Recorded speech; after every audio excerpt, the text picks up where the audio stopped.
Hello बच्चों, welcome to my YouTube channel Devika Studies. तो आज की वीडियो में हम माई मदर एट 66 का सेंट्रल आइडिया लेकर आए हैं।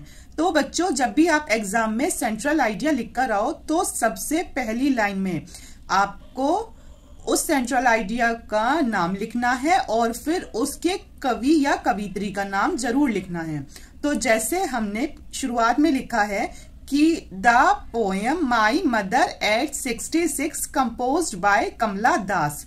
तो इस पोएम की जो कवित्री हैं उनका नाम है कमला दास। तो ये कमला दास ने लिखी है। कौन सी पोएम लिखी है? माई मदर एट 66। तो अब हम करते हैं सेंट्रल आइडिया शुरू।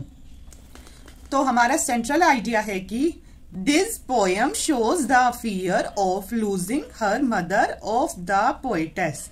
ये जो पोएम है ये कवित्री के मन में उसकी माँ को खो देने के डर को दिखाती है। Because her mother is very old, क्योंकि जो कवित्री है उनकी जो माँ है वो बहुत बूढ़ी हो गई हैं। It seems that she will die soon. कवित्री के मन में ये डर बैठ गया है कि उनकी माँ बहुत बूढ़ी हो गई हैं और वो जल्दी ही इस दुनिया को छोड़कर चली जाएंगी। Poetess get scared of this thought. तो जो हमारी कवित्री हैं वो इस बात को सोच सोच के उन्हें बहुत डर लग रहा है।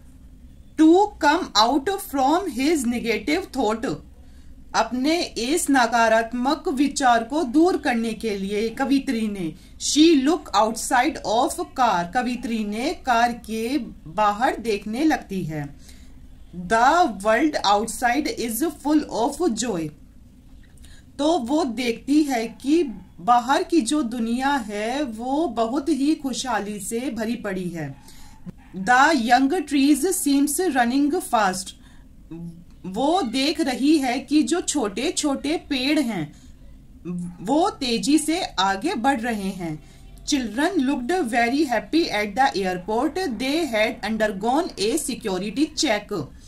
तो जैसे हमारी कार चलती रहती है तो हमें लगता है कि जो पेड़ हैं वो भी हमारे साथ ही चल रहे हैं।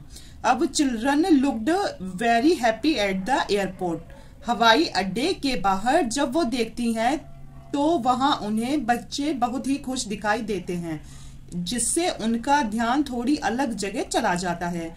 फिर उनकी सुरक्षा जांच की जाती है हवाई अड्डे पर। मतलब जैसे हम किसी हवाई जहाज में बैठते हैं तो उससे पहले हमारी चेकिंग होती है, ऐसे ही फिर उनकी अंडर गोन आ सिक्योरिटी चेक, मतलब सिक्योरिटी चेकिंग होने लगती है। The poetess was standing a few yards away from her mother. फिर जो ये कवित्री हैं वो अपनी माँ से थोड़ी दूर खड़ी होती हैं। She felted pained to look at the colourless and pale face of her mother. और कवित्री थोड़ा दर्द महसूस करते हुए अपनी माँ को देखती है तो उसे उनका चेहरा कलरलेस दिखता है, मतलब कि बेरंग सा दिखता है और उसे उनका चेहरा बेरंग और मुरझाया हुआ सा लगता है। She becomes very sad, but she hides her feelings। मतलब जिससे वो और ज्यादा उदास हो जाती है, लेकिन वो अपनी ये भावना अपनी माँ से छुपाती है। And said to her mother। और अपनी माँ से कहती है see you soon अम्मा, कि अम्मा हम जल्दी ही मिलेंगे। तो इस कविता में कुछ नहीं है। इस कविता में सिर्फ इतनी सी स्टोरी है कि जो ये हमारी कवित्री है कमला दास, तो ये अपनी माँ को सोचती रहती हैं कि ये दिन पर दिन उनकी माँ बूढ़ी होती जा रही है और वो जल्दी ही इस दुनिया से चली जाएगी। तो यही डर उन्हें पूरी इस पोयम में सताता रहता है। तो इसी पोयम को आपको इस तरीके से बनाकर लिखना है। आई होप बच्चों आपको वीडियो पसंद आई हो। अगर पसंद आई है तो आप हमारे चैनल को सब्सक्राइब कीजिए। Thank you.